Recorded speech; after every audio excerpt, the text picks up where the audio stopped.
Hey, my name's James Douglaston, and if you own a house, you want to rent a house to someone, or you even live in a house, you're going to want to watch this because I'm going to give you an update on the new EPC legislation. There's some big changes that have happened in the last few weeks, and you really need to know about this. So while you're here, make sure you subscribe to the channel over there, smash that subscribe button, hit the bell notification. We're nearly at 5,000 subscribers. We're around 300 short of 5,000 subscribers, so maybe you'll be the person that gets us to 5,000. Also, while you're there, smash the like button because that really helps with the YouTube algorithm. So let's talk about EPCs. First off, what the hell is an EPC? This stands for Energy Performance Certificate. Now, if you look on Rightmove or any of the property portals, you will see a grading for that property's efficiency, energy efficiency. And obviously, in this day and age, we're looking to be more green. Not only that, people want to save money because heating a property is that little bit more expensive, or actually a hell of a lot more expensive in the last 2 years. So the energy ratings go from A all the way down to F. A being the best, that would be a house with solar ground source heat pumps, really well insulated, be quite hard to get an A. F would basically mean it is freezing cold, lots of drafts and gaps, no insulation, an old building. My office that I'm in is a G, for example, and so it can get quite cold, but in the summer, it's nice as well. So these new rules have come into effect, and so up until a few weeks ago, it was really uncertain what was going on because the government said that by 2025, you needed to get your property to level C. Now that worried people because that is tough. To get a level C is pretty tough because there's so many properties that are just old. And there are some Victorian properties that whatever you did, you could never get it up to a level C. It's just not possible, particularly a listed building, for example. And so the rules were going to come into effect that if you didn't have a level C, you wouldn't be able to rent your property. Now, that worries people, and that would have been a big problem. Now, here's where it got even more difficult, was it really wasn't clear that that was definitely going to come into place. And it turns out now it's actually been put back till 2028. So 2028, you've got to get your property up to a level C. Now, you were going to get till 2028 if you had an existing tenant. So if you, in the 2025 rule, if you had a change of tenancy, then when someone left, you would have had to have got it back up, or if it was vacant, a new listing, it would have had to be level C. Now everyone's got till 2028. That's a little clearer. So that's important. Now here's something that's very interesting. There's been a lot of surveys with landlords, and more than 50% of landlords either think this is something that's advisory or they just don't know about it, which is really worrying because they could potentially be in for some pretty big bills. So what now happens? So the next thing is that you will get fined if you don't comply with this. And the fines, the amount has been announced, and it will be £30,000. Now, that's not just going to happen like that. So if you've got for example, a D, and you rent it out in 2029, they're not just going to fine you 30 grand. There'll be a process to go through. Why aren't you complying? What have you done?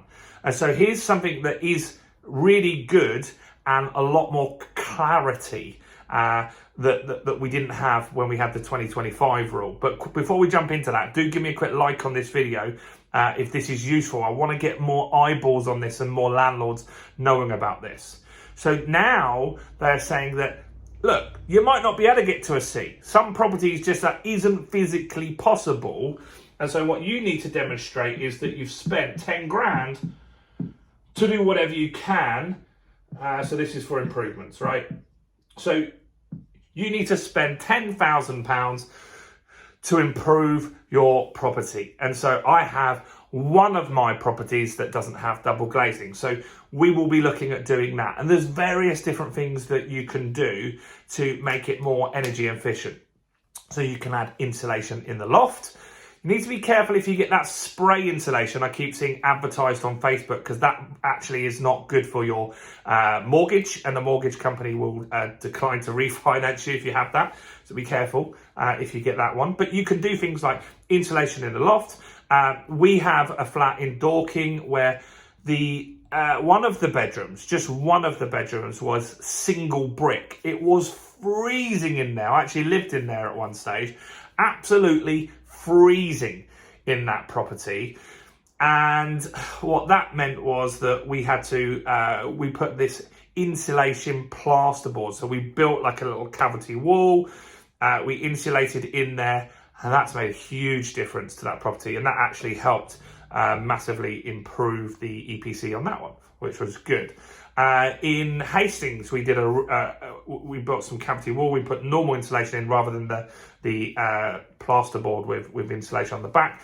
That really helped with that.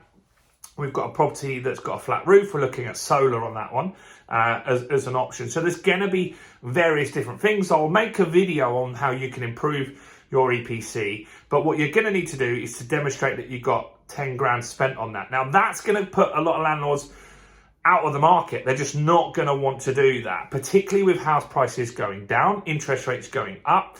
And if they own the property in their personal name, Section 24, meaning it's not very tax efficient for them. So that means that there are opportunities. So how can you get this 10 grand? Now, for me, where I'm going to get the 10 grand if I need to spend it on each property is just to do an equity release. We've got till 2028. The market more than likely is going to drop in 2023 and 2024 potentially as well, but then it will start to recover. So I'll be looking to do some equity releases. I'll be looking to do maintenance anyway, and anything we can add to that property to add value, but most likely most of this will come from an equity release. What else have I got here in my notes? So yeah, currently you can't rent the property if it's an E anyway.